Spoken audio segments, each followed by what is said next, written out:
बिस्मिल्लाहिर्रहमानिर्रहीम। अस्सलामुअलैकुम। एक आदमी एक वली के पास जाता है और उसको कहता है कि "ए अल्लाह के वली, आप मेरे लिए दुआ करें कि मेरा मकान बिक जाए ना"।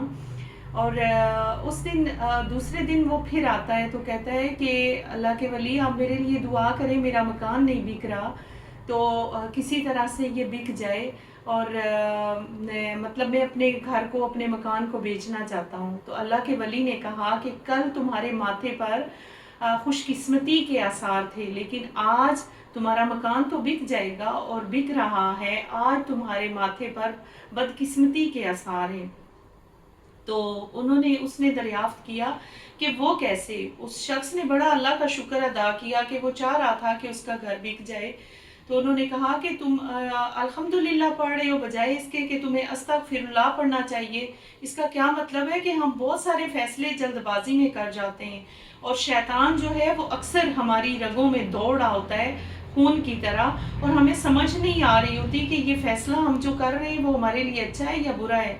अल्लाह ताला से दुआ है कि अल्लाह ताला, अगर हम दुनिया में रह रहे हैं तो परवरदिगार की ज़ात हमें मकान अता फरमाए, हमारे ठिकाना हो जहाँ पे हम अपनी ज़िंदगी गुजार सकें।